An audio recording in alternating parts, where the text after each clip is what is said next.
नमस्कार दोस्तों, स्वागत है आपका युगेंद्र ऑनलाइन क्लासेस में। और हम मंडी उपनिरीक्षक का प्रैक्टिस सेट लगातार करते चल रहे हैं। ये चौथे नंबर का सेट है और एडवर्टाइजमेंट भी जारी हो चुका है। 200 पदों के लिए भर्ती होने वाली है।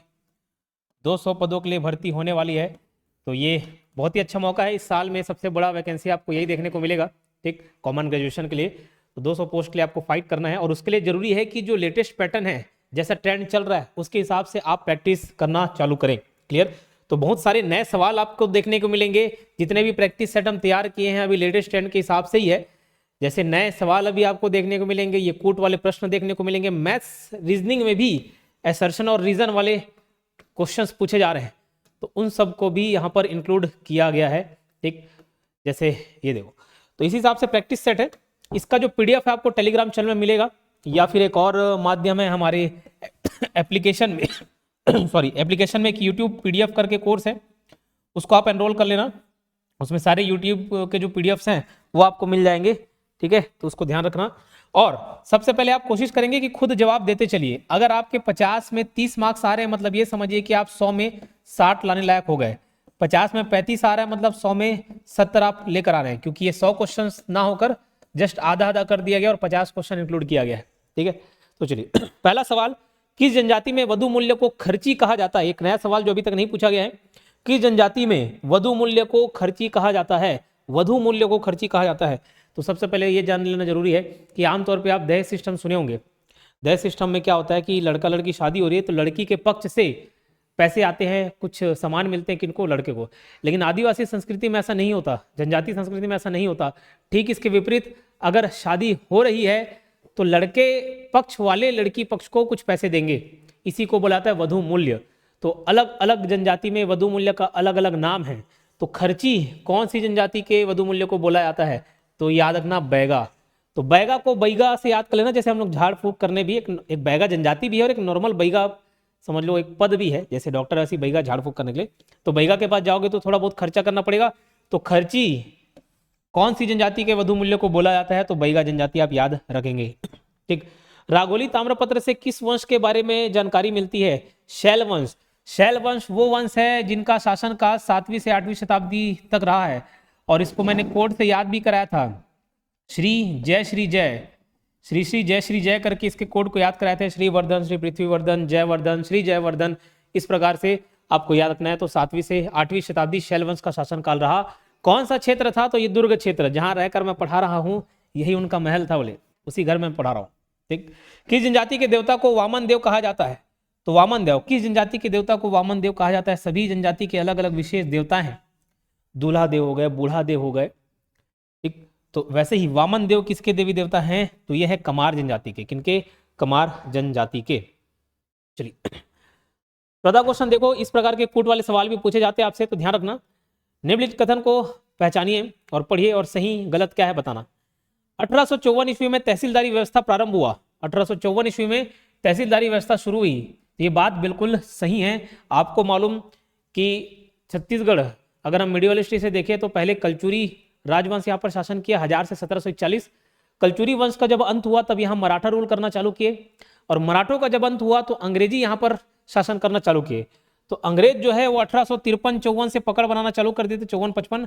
तो उन्होंने एक नई व्यवस्था चालू की थी। कौन सी व्यवस्था? तहसीलदारी व्यवस्था। ठीक है, तहसीलदारी व्यवस्था। फिर अगला स्टेटमेंट देखो, तहसीलदारों को दीवानी एवं फौजदारी अधिकार प्रदान नहीं किए गए। ये बात गलत है, किए गए। तहसीलदार को अगर दीवानी फौजदारी अधिकार नहीं प्रदान करेंगे तो करेगा क्या? वो काम क्या करेगा?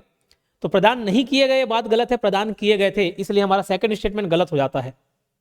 तहसीलदार का पद भारतीयों के लिए आरक्षित था। जी बिल्कुल, तहसीलदार का पद जो था वो भारतीयों के लिए आरक्षित था। और 1857 में 2 तहसील बनाए गए थे, नवागढ़ और दुर्ग। नवागढ़ और दुर्ग, बाद में दुर्ग के मतलब खैर धमधा के स्थान पर दुर्ग ऐसे इंटरचेंज किए थे। क्लियर? तो इसमें 1, 3 और 4 सही हो जाता है, दूसरा स्टेटमेंट हमारा गलत हो जाता है। पूर्व पाषाण काल से संबंधित स्थल इनमें से कौन सा है? देखो, एक नया लोकेशन है। आमतौर पे हम पूर्व पाषाण काल मतलब सिंगनपुर की गुफा समझते हैं, मध्य पाषाण काल मतलब कबरापार समझते हैं, नव पाषाण काल मतलब अर्जुनी, टेरम, ये सब, और उत्तर पाषाण काल मतलब धनपुर, यही जानते हैं। लेकिन और पूर्व पाषाण काल से संबंधित स्थल अगर आपको बताना हो तो कौन सा है? छापा मारा, भंवरखोल, याद रहेगा, छापा मारा, भंवरखोल। अर्जुनी टेरम की बात करें तो ये कहाँ का है? तो ये नव पाषाण काल से संबंधित है। धनपुर जो है वो उत्तर पाषाण काल से संबंधित है, कालीपुर और खड़क घाट ये मध्य पाषाण काल से संबंधित है।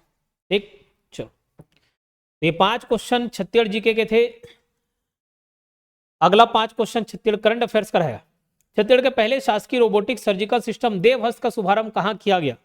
देवहस्त का, तो ये कहाँ आ सकता है सोचो, एम्स रायपुर में। ठीक है, एम्स रायपुर। हाल ही में राज्य के कितने जलाशयों को रामसर साइट के रूप में विकसित करने के लिए चिन्हांकित किया गया है? तो ये कुल मिलाकर 7 जलाशयों को चिन्हांकित किया गया रामसर साइट के रूप में।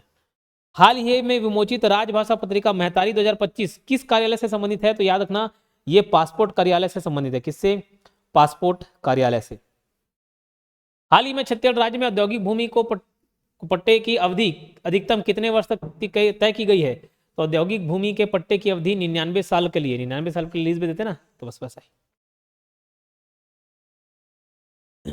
ये देखिए दोस्त, ये मंडी उपरीक्षक का कोर्स है, ऑनलाइन कोर्स, और इसमें रिकॉर्डेड क्लास भी मिलेंगे और लाइव क्लास भी मिलेंगी। और अभी 2 फरवरी से मैं इसको चालू करने वाला हूं, लाइव में theory plus MCQs.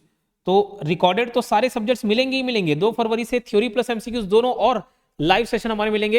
Evening time में क्लासेस होंगी, संभवतः 4 से 7 के बीच में, थोड़ा आगे आधा 1 घंटे आगे पीछे हो सकते हैं, लेकिन 4 से 7 फिक्स है। और तो थ्योरी एमसीक्यूज में हम कोशिश करेंगे विद इन 2 और 2.5 मंथ्स हम पूरा सिलेबस को फिर से एक बार खत्म करें, थोड़ा स्पीड में, एक रिविजन टाइप का। क्लियर?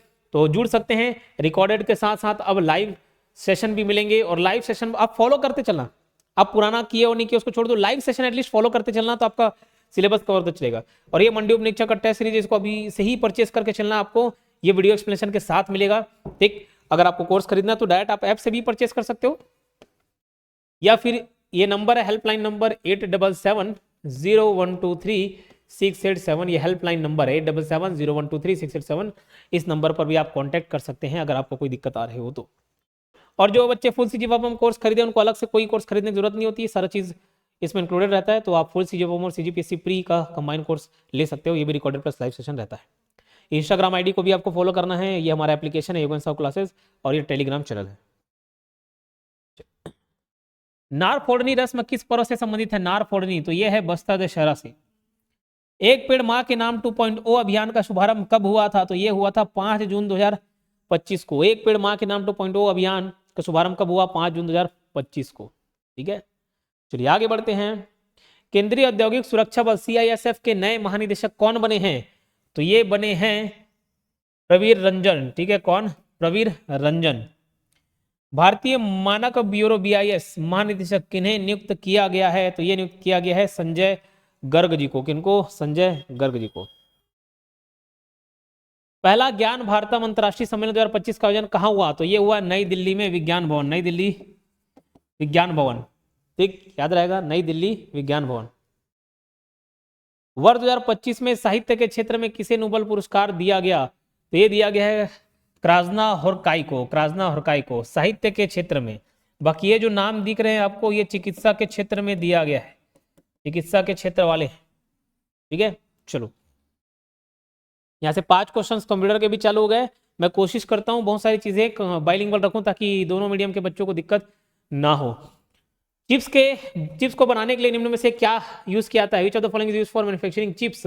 ऐसी चिप्स की बात की जा रही है, तो सेमीकंडक्टर, किसकी? सेमीकंडक्टर अर्धचालक का उपयोग किया जाता है। MS वर्ड 2010 में रूलर विकल्प को समकक्ष रखने के लिए निम्न में से किस टाइप का उपयोग किया जाता है? Which of the following type is used to enable ruler option in MS Word? तो ये बताइए, रिव्यू में आता है, डिजाइन में आता है, पेज लेआउट में आता है, कि व्यू में आता है? व्यू में आता है। ये सब पॉइंट आपको कैसे याद रहेंगे? ये सब पॉइंट आपको तब याद रहेंगे जब आप MS वर्ड MS एक्सेल में काम करोगे, तो एटलीस्ट आप उसमें जाकर काम ही कर लेना, खोल के देख लीजिएगा, सारे मेन्यू बार में जाके देख लेना, टूल बार को देख लेना, तो एटलीस्ट आपके जहन में बस जाएगा वो। ठीक है,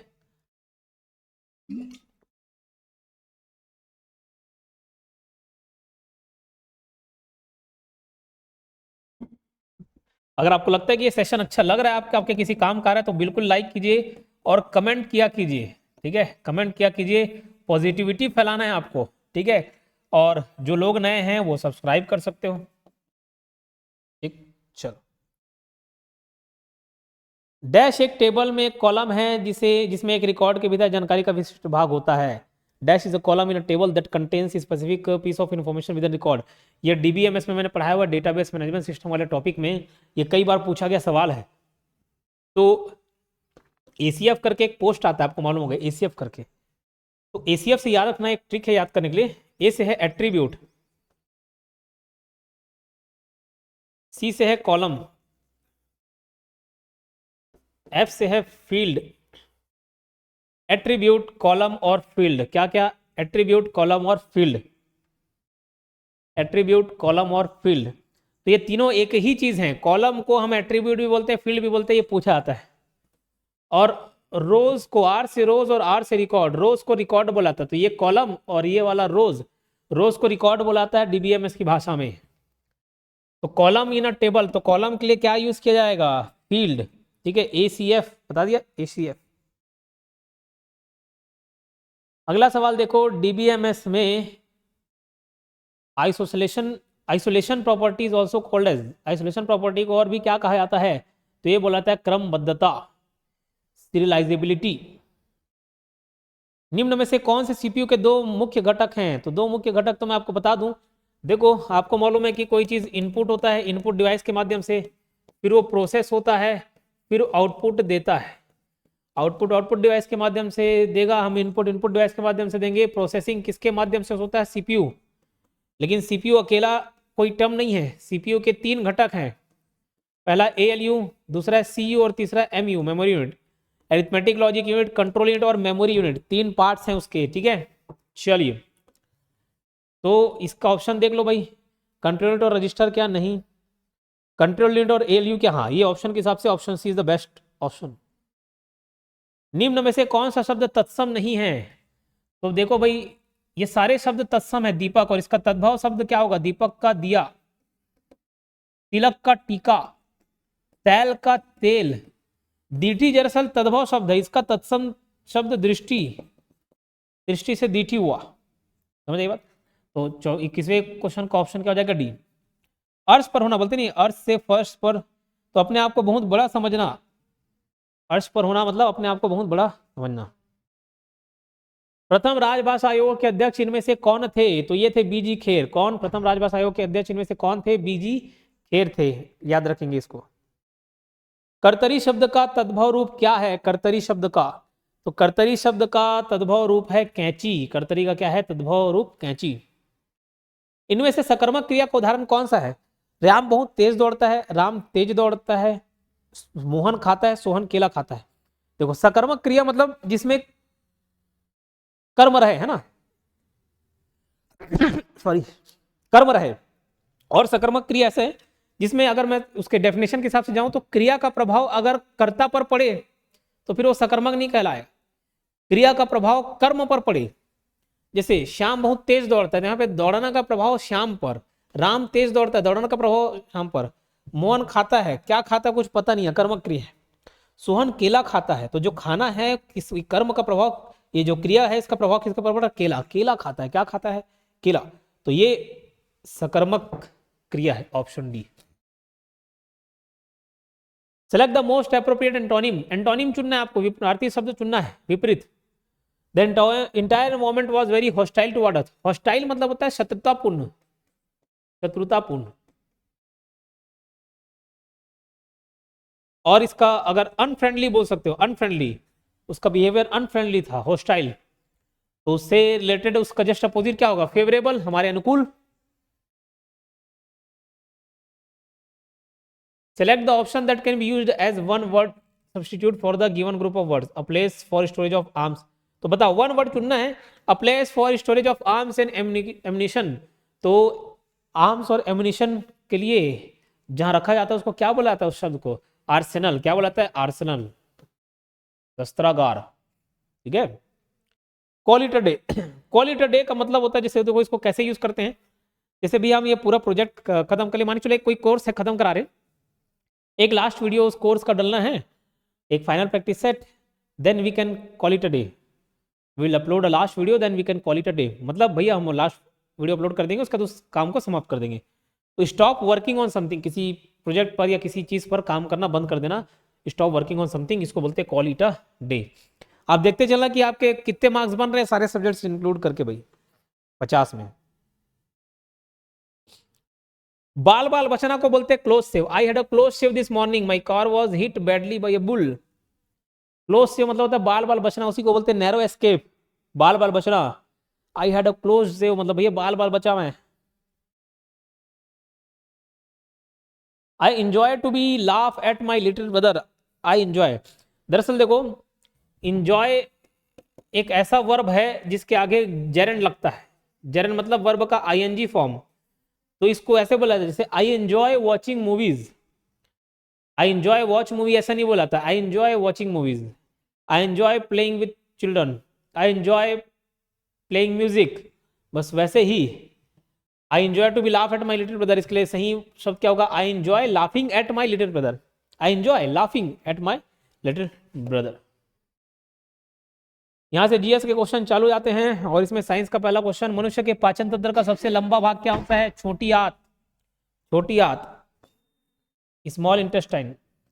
किस वैज्ञानिक ने पदार्थ की पांचवी अवस्था के लिए कुछ गणनाएं की थी? तो आपको मालूम होगा सत्येंद्र नाथ बोस। ये आइंस्टाइन के साथ मिलकर काम किए थे, पांचवी अवस्था से संबंधित एक बात बोली है ना, उसको बोस आइंस्टाइन कंडेंसेट भी बोला जाता है उस अवस्था को।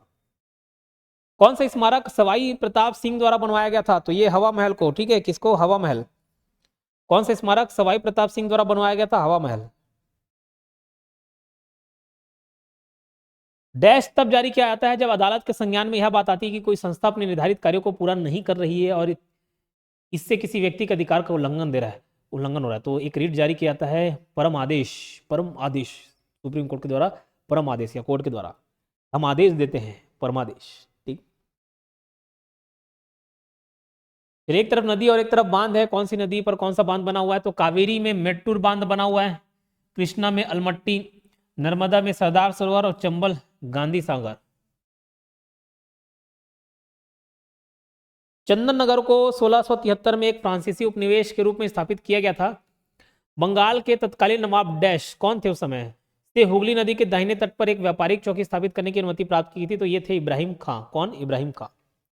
अगला सवाल है, मोपला विद्रोह किन वर्षों के बीच हुआ? तो 1921 से 22 के बीच। ठीक है, मोपला विद्रोह कब हुआ? 1921 से 22 के बीच। मौर्य वंश के राजा होने से पहले सम्राट अशोक डैश के राज्यपाल थे? तो अवंती के राज्यपाल थे। अवंती ऑप्शन में नहीं, मतलब उज्जैन को ये अवंती बुलाता है। तो मौर्य वंश के राजा होने से पहले सम्राट अशोक कहाँ के राज्यपाल थे? अवंती या उज्जैन के। कौन सा भारतीय राज्य अंतर्राष्ट्रीय सीमा साझा नहीं करता? वेस्ट बंगाल करता है क्या? बांग्लादेश वही करता है। हिमाचल प्रदेश भी ऊपर है, टॉप करता ही है, पंजाब भी करता ही है, हरियाणा नहीं करता है, तो इसका आंसर हो जाएगा हरियाणा। देवराय प्रथम के शासनकाल के दौरान निकोलो कॉन्टी ने डैश ईस्वी में कब आया विजयनगर का दौरा किया था? तो ये किए थे 1420 में। कब? 1420 में, याद आएगा। चलो, इसका थोड़ा सा क्वेश्चन मिस हो गया है, इसको मैं पूरा क्वेश्चन को बताता हूं आपको। X square minus 5x plus 6 बराबर 0। द्विघात समीकरण x square minus 5x plus 6 बराबर 0। The quadratic equation that is x square minus 5x plus 6 बराबर 0 has two distinct real root. For this equation the value of discriminant, discriminant मतलब D, यहाँ पर एक और चीज मिस हुआ, डी। डी बराबर क्या है? B square minus 4ac, b square minus 4ac is positive. बहुत ही ताबड़तोड़ क्वेश्चन है, बहुत ही जबरदस्त क्वेश्चन है। बताओ क्या हो सकता है आंसर? तो पहले यही देखना है कि भाई इस क्वाड्रेटिक इक्वेशन के लिए दो डिस्टिंक्ट रियल रूट है कि नहीं है। तो कैसे करोगे? तो देखो डी बराबर बी स्क्वायर माइनस 4ac, यहाँ पर ए से कंपैरिजन करूँ तो ए, इसके पीछे जो पावर है 1, बी का मतलब क्या है? -5, सी का मतलब क्या है? 6। ठीक है, अब डी की वैल्यू देखो, डी की वैल्यू बी स्क्वायर मतलब -5 का स्क्वायर करो भैया, फिर -4 इंटू ए कितना है 1 और सी कितना है 6, तो ये तो 25 हो जाएगा और 4 छक्के 24, 25 माइनस 24, डी बराबर क्या आ गया? 1। अब आपको मालूम डी की वैल्यू 1 आ जाती है तो भाई ये पॉजिटिव आ गया। डी अगर ग्रेटर देन 0 है मतलब हाँ उसके 2 डिस्टिंक्ट रियल रूट मिल जाएंगे अपने को। तो ये भी सही है और ये भी सही है, और ऐसा इसलिए सही है क्योंकि डी पॉजिटिव आ रहा है, 0 से ज्यादा है उसकी वैल्यू। ठीक, तो यहाँ पर ए ऑप्शन सही हो जाएगा, ए और आर दोनों सत्य है, और रीजन मतलब जो कारण है वो स्पष्टीकरण दे रहा है, सही व्याख्या कर रहा है। 40 संख्याओं का औसत 71 है। यदि संख्या 100 को 140 से बदल दिया जाता है तो औसत में कितनी वृद्धि होती है? ये एकदम 1 सेकंड में बनने वाला आंसर है, एकदम ट्रिक के साथ, लेकिन हम पहले ट्रिक नहीं देख के नॉर्मल तरीका देखते हैं। ये बताओ 40 संख्याओं का औसत 71 है तो टोटल कितना होगा? तो ये 0 भैया 4 से गया 2840, हाँ कि ना, टोटल इतनी वैल्यू आ गई भाई। उसमें एक संख्या को 100 को क्या कर दिया, 140 से बदल दिए, मतलब ये 100 को हटा दिए, तो 100 को हटा दो, 100 को हटा दिए तो अब टोटल कितना बचेगा 2740, और क्या डाल दिए बोल रहे 140 डाल दिए, तो 140 डाल दो, तो आ जाएगा आपकी वैल्यू 0882880। तो औसत में कितनी वृद्धि होती है? तो पहले औसत 71 था, अब औसत निकालना है तो कैसे करोगे, टोटल और डिवाइड बाई कितने नंबर है 40, तो ये करके देखो भैया, तो ये कट जाएगा, ये आ जाएगा 72। तो पहले औसत 71 था, 72 हो गया, कितना में वृद्धि, कितना औसत बढ़ गया, 1 बढ़ गया, तो आंसर आपका 1। लेकिन ये नॉर्मल तरीका हो गया, ये थी आम जिंदगी। अब देखेंगे मेंटोस वाली जिंदगी, वो कैसे। तो ये बताओ 100 को हटा के 140 कर दिए, यानी कि एक्स्ट्रा कितना किए, प्लस हो गया 40। अब एवरेज टोटल में 40 ही बदलेगा ना। अब एवरेज के लिए क्या करते हैं, नंबर को तो डिवाइड करते हैं, कितने नंबर है 40, तो हर किसी के हिस्से में एवरेज कितना बढ़ जाएगा, 40 40 कट गया, +1 1 बढ़ जाएगा। दैट आ गया आंसर, जब दिमाग लगाने की जरूरत नहीं। अगर 100 की जगह 180 किए होते तो क्या होता, भैया एक्स्ट्रा कितना बढ़ गया, टोटल में 80 बढ़ गया, +80, संख्या कितनी है 40 है तो +2, तो एवरेज कितना बढ़ गया, +2 हो जाता। ठीक, ये बेहतरीन क्वेश्चन है। इस प्रकार के क्वेश्चन के लिए भी आपको रेडी रहना पड़ेगा। ट्रिग्नोमेट्री का भी क्वेश्चन, इसमें ट्रिग्नोमेट्री इन्वॉल्व है, हाइट एंड डिस्टेंस इन्वॉल्व है ना। एक दीवार से लगी एक सीढ़ी का उन्नयन कोण 45 डिग्री है। दीवार मान चलो भैया, ये दीवार मान ली है ना, ये मोटी सी दीवार मान ली, इससे लगी एक सीढ़ी, ये लो सीढ़ी का उन्नयन कोण 45 डिग्री है, ये एंगल ऑफ एलिवेशन 45 डिग्री है। The length of the ladder is 12 centimetre, सीढ़ी की लंबाई 12 मीटर है। ये सीढ़ी की लंबाई जो है, ये सीढ़ी था 12 मीटर है। What is the distance between the wall, दीवार, and the foot of the ladder, यानी कि लैडर के फुट के बीच, ये टॉप ऑफ द लैडर बोलता तो यहां से यहां की दूरी निकाल देता। फिलहाल ये निकालना है आपको, दीवार और फुट ऑफ द लैडर, यहाँ की दूरी निकालना है, मतलब बेस निकालना है। अब आपको मालूम ये हाइपोटेनियस है, ये बेस है, आधार है, ये परपेंडिकुलर है। अब आपको मालूम है साइन थीटा की वैल्यू क्या होती है, साइन थीटा की वैल्यू होती है P/H, perpendicular upon hypotenuse. Cos theta की वैल्यू क्या होती है, B/H, base upon hypotenuse. Tan theta की वैल्यू क्या होती है, P/B, टेन थीटा की वैल्यू क्या होती है, P/B होती है। ठीक है, तो अब मुझे ऐसे चीज को चुनना है जिसमें भैया ये बेस भी आ जाए और ये हाइपोटेनियस आ जाए। तो बेस और हाइपोटेनियस मेरे को दिख रहा है कॉस थीटा में, तो मैं लिख लेता हूं भैया कॉस थीटा बराबर base upon hypotenuse. Cos theta यानी कि थीटा की वैल्यू क्या है, 45 डिग्री है, कॉस 45 डिग्री। बेस क्या है वही तो मुझे निकालना है, बेस B, और हाइपोटेनियस कितना बताया गया 12। कॉस 45 की डिग्री आपको मालूम होगा 0 1/2 1/√2 इसकी वैल्यू आती है कॉस 45 की 1/√2, ये बराबर B अपॉन 12। ठीक है, अब भैया B बराबर क्या कर दो, 12 को इधर भेज दिया मैंने, अपॉन √2। अब बोले सर ऑप्शन तो एक भी नहीं दिख रहा है, कोई बात नहीं, मैं 2 × 6 लिख सकता हूँ, ये नीचे √2, 2 × 6 12 हो गया, 12/√2। 2 को और लिख देता हूँ, √2 × 6 डिवाइड बाई √2, ये √2 और ये √2 कैंसिल हो गया, ये आंसर आ गया आपका कितना 6√2, कितना हो गया 6√2। समझ आई बात। चलिए, एक संख्या में पहले 20% की वृद्धि होती है और उसके बाद 15% की कमी होती है। यदि अंतिम मान 2040 है तो संख्या का प्रारंभिक मान क्या होगा।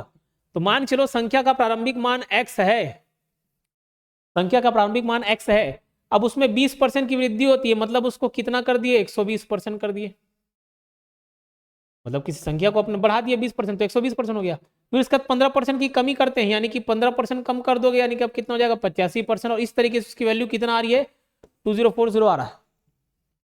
तो कुछ नहीं करना है, देखो 5 से कटेगा 17 बार में, 5 से कटेगा 20 बार में, बीच से कटेगा 6 बार में। x को इधर ही रहने दो, सब उधर भेजो। 2040 है, ये 100 भी ऊपर चले जाएगा और नीचे ये 6 और 17 आ जाएगा। आखिर ना 17 एकम 17, 3 बचा 2, 120 आ गया। इससे और कट जाएगा 20 बार में। 20 × 100 कितना आ जाएगा आपका आंसर? 2000। कितना आ जाएगा? 2000।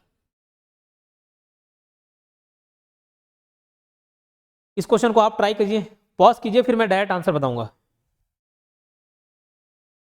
पॉज करके सॉल्व कीजिए, फिर मैं डायरेक्ट आंसर बताता हूँ आपको।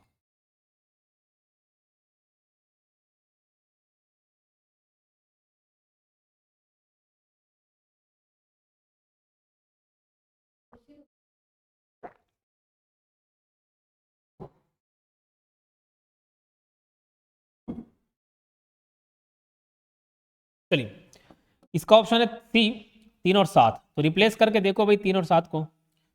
तो 3 की जगह 7 करके देखते हैं। तो 3 × 10 डिवाइड बाई 6 प्लस 3 की जगह हमने क्या रख दिया? 7 - 2। ये बराबर 10 आता है कि नहीं आता देखते हैं। तो ये 3 से 2 बार में कट गया, 2 से ये 5 बार में कट गया। 5 + 7 12, 12 - 2 10 ही आएगा। ठीक है, तो ऑप्शन सी सही है। अब ये देखो भैया, रीजनिंग में भी इस टाइप के क्वेश्चन डलवा दिए ताकि आपको आदत हो जाए, घबराहट ना हो ऐसे देख के। यदि ए बी का पिता है, ए जो है पिता है मतलब लड़का हो गया किसका? बी का। और बी सी का भाई है, बी भाई है किसका? सी का। अब ये लड़का भी हो सकता है, लड़की भी हो सकती है। तो मैं ये बोल सकता हूं ए सी का भी पिता है। जी बिल्कुल। आप इमेजिन करो ना, ये आप भाई हो किसी के, चाहे बहन को या भाई, तो भाई अगर वो ये आपके पिता हैं तो ये आपकी आपकी बहन या भाई के भी पिता होंगे। तो पहला चीज तो सही है, कारण भाई और बहन के माता पिता समान होते, बिल्कुल सही है। तो ये ऐसा इसलिए फिट बैठ रहा है, ये सही हो रहा है, ये भी सही है। और ये इसलिए सही है क्योंकि ये भाई और बहन के माता पिता समान होते हैं। तो इसका जो कारण है वो व्याख्या कर रहा है। बोले सर कैसे?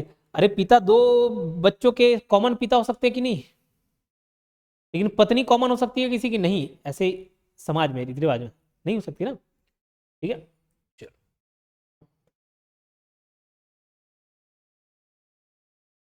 तो ये लॉजिक एनालॉजी वाला क्वेश्चन है। इसको जैसे हृदय का संबंध कार्डियोलॉजी से है, भूकंप का संबंध कौन से लॉजी से? बताओ। लॉजी मतलब स्टडी, तो ये सिस्मोलॉजी है। क्या? सिस्मोलॉजी। दिए गए समीकरण को सही बनाने के लिए किन दो चिन्हों को आपस में बदलना चाहिए? इसको भी आप ट्राई करो, फिर मैं बताता हूं पॉज करके। फिर उम्मीद है ट्राई कर लिए होंगे। डिवाइड और प्लस को एक बार अलग करके देखो। तो 9 × 182, प्लस की जगह आ जाएगा डिवाइड, तो ये डिवाइड और डिवाइड की जगह प्लस। तो ये हो गया भैया डिवाइड बाई 14 प्लस 67 - 33। 151 आ रहा है कि नहीं आ रहा है देखते हैं। 14 से कट जाएगा 1 13 बार में। 9 × 13 9 × 27, 117 प्लस 67 - 33।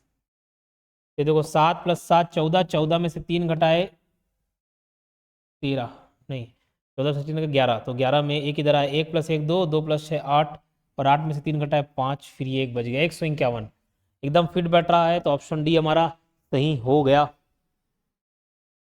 49वां क्वेश्चन देखो। 25 विद्यार्थियों की एक कक्षा में एक लड़के का स्थान 10वां है, बहुत अच्छी बात। 3 लड़के और शामिल हो जाते हैं तो उसका स्थान 1 कम हो जाता है। अब अंत से उसका नया स्थान क्या होगा? एक यहां पर एक बात समझिएगा, रैंकिंग वाले जितने भी क्वेश्चन होते हैं ना, अगर मैं बोलूं कि मैं 1 रैंक पीछे हूं, 1 रैंक कम हो गया, मान चलो मेरा 10वां रैंक है और मैं बोल रहा हूं 1 रैंक मेरा कम हो गया, तो मेरा 9वां रैंक होगा कि 11वां रैंक होगा? बताओ। बोले सर 9वां रैंक गलत, 11वां रैंक होगा। बोला अरे मैं पीछे आ गया, मेरा मार्क्स आ गया, मतलब मार्क्स कम आ गया, मतलब मेरे रैंक भी पीछे हो गए। तो भाई अगर रैंक पीछे हो रहा है, कम हो रहा है, इसका मतलब ये नहीं कि 10 से 9 हो गया, 10 से 11 हो गया। मेरा रैंक उससे ज्यादा है, मेरा रैंक उससे आगे है, अच्छा है, उसका मतलब कि हाँ 10 है तो 9 है 8 ऐसा। ठीक है, पहले तो उसी बात को आप समझिएगा। तो 25 विद्यार्थी की कक्षा में एक लड़के का स्थान 10वां है, बहुत अच्छी बात है। जब 3 लड़के और सामने आते हैं तो 25 के जगह कितने हो गए? 25 + 3 28 लोग हो गए। तो क्या बोला जा रहा है? तो उसका स्थान 1 कम हो जाता है, तो 10वें से क्या खिसक गया? वो 11वां हो गया। अब अंत से उसका नया स्थान कैसा है? तो इसके लिए आपको फॉर्मूला बताया था, टोटल बराबर लेफ्ट प्लस राइट -1। रीजनिंग में हम लोग पढ़े। अब लेफ्ट राइट, अगर कोई इधर से बैठा हुआ इस साइड से, तो पीछे से रैंक मतलब ये लेफ्ट से हो गया, राइट से हो गया। इनका सीडिंग पोजीशन ऐसे भी तो हो सकता है, लेफ्ट राइट की जगह बस वो टॉप और बॉटम हो गया। तो इसको अपन ऊपर से मान लेते हैं और इसको नीचे से मान लेते हैं या पीछे से, अंत से, लास्ट से। तो टोटल कितने लोग हैं भैया? 28 लोग हैं। एक तरफ से उसका स्थान कौन सा है? 11वां है। दूसरे तरफ से निकाल लो, राइट वाला मतलब दूसरी तरफ से आ जाएगा। 11 माइनस 1 हो जाएगा आपका 10, और ये 10 को इधर लेके आऊंगा तो 28 माइनस 10, यानी कि आर बराबर कितना आ गया? 18। आर बराबर क्या आ गया? 18। ये लो। और अंतिम क्वेश्चन, और उससे पहले मैं वापस से इंसिस्ट करूंगा, बताऊंगा। अभी देखो ये इवनिंग टाइम में आपके जो खैर डिस्क्रिप्शन में सब चीज़ नोटेड रहेगा। अगर आप चाहते हैं, क्योंकि ऐसा पोस्ट फिर दोबारा नहीं मिलना है, 200 पोस्ट मतलब बहुत होता है, नहीं तो फिर वही 10 20 50 पोस्ट नहीं आएंगे चिल्लर चिल्लर। ये बहुत ही अच्छा अपॉर्चुनिटी है, तो एक बार तगड़ा तैयारी करके देखिए। अगर आप लगता है कि आपको करना और एक अच्छा कंटेंट चाहिए, ये बेस्ट कंटेंट मिलेगा। और अपने एक्सपीरियंस के साथ बता रहा हूँ, मेरा एक्सपीरियंस इसमें शामिल है। जितने भी रैंक स्कोर किए मैंने, जितने भी एग्जाम निकाले, 18 हो गया टोटल, वो सबका एक्सपीरियंस इसमें शामिल है। ठीक, तो उतना कंटेंट करोगे काफ़ी रहेगा। और हाँ, अगर आपको लगता है कि अलग अलग बार बार कोर्स नहीं खरीदना है, एक साल के लिए फुर्सत, तो फुल सीरीज वाला कोर्स खरीद सकते हो। 1 साल की वैलिडिटी है, आप सब कोर्स उसमें कवर हो जाएगा। लास्ट का देखते हैं भाई। 6 व्यक्ति वृत्ताकार मेज के चारों ओर केंद्रोन्मुख बैठे हैं। ठीक है, 6 व्यक्ति ऐसे बैठे हुए भाई, सबको केंद्रोन्मुख मतलब केंद्र की ओर देख रहे हैं।